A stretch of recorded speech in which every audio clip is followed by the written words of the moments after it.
Shalom kekasih-kekasih Tuhan. Pagi hari ini kita kembali membaca dan merenungkan firman Tuhan dengan judul Mari dan Lihatlah. Sabtu edisi Injil Yohanes bersama dengan saya, Fani Paendong. Yohanes pasal 1 ayat 29 sampai 51. Pada keesokan harinya Yohanes melihat Yesus datang kepadanya dan ia berkata, "Lihatlah anak domba Allah yang menghapus dosa dunia. Dialah yang kumaksud ketika kukatakan, kemudian daripadaku akan datang seorang yang telah mendahului aku, sebab dia telah ada sebelum aku. Dan aku sendiri pun mula-mula tidak mengenal dia. Tetapi untuk itulah aku datang dan membaptis dengan air, supaya ia dinyatakan kepada Israel." Dan Yohanes memberi kesaksian, katanya, "Aku telah melihat Roh turun dari langit seperti merpati, dan ia tinggal di atasnya.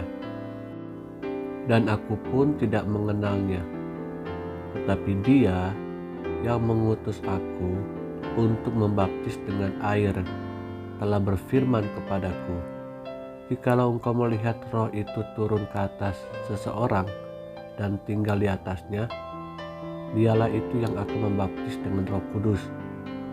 Dan aku telah melihatnya dan memberi kesaksian, ia inilah anak Allah." Pada keesokan harinya, Yohanes berdiri di situ pula dengan 2 orang muridnya. Dan ketika ia melihat Yesus lewat, ia berkata, "Lihatlah anak domba Allah." Kedua murid itu mendengar apa yang dikatakannya itu, lalu mereka pergi mengikut Yesus. Tetapi Yesus menoleh ke belakang. Ia melihat bahwa mereka mengikuti dia, lalu berkata kepada mereka, "Apakah yang kamu cari?" Kata mereka kepadanya, "Rabi," artinya guru, "di manakah engkau tinggal?" Ia berkata kepada mereka, "Marilah dan kamu akan melihatnya." Mereka pun datang dan melihat di mana ia tinggal, dan hari itu mereka tinggal bersama-sama dengan dia. Waktu itu kira-kira pukul 4. Salah seorang dari keduanya yang mendengar perkataan Yohanes lalu mengikuti Yesus adalah Andreas, saudara Simon Petrus.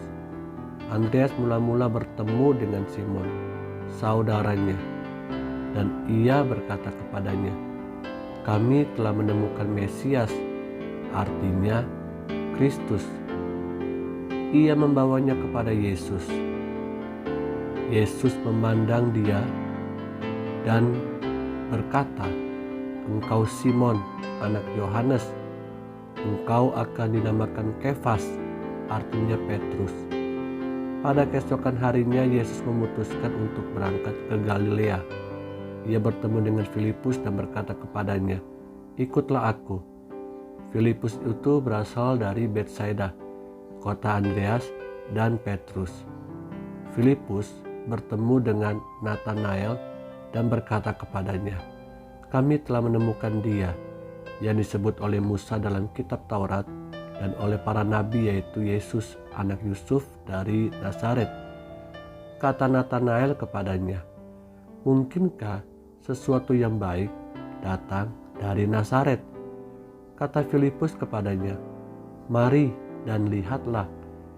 Yesus melihat Nathanael datang kepadanya, lalu berkata tentang dia, "Lihat, inilah seorang Israel sejati, tidak ada kepalsuan di dalamnya."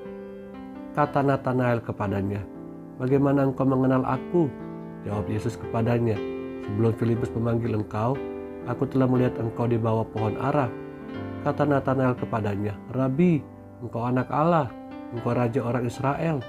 Yesus menjawab katanya, "Karena aku berkata kepadamu, aku melihat engkau di bawah pohon ara, maka engkau percaya.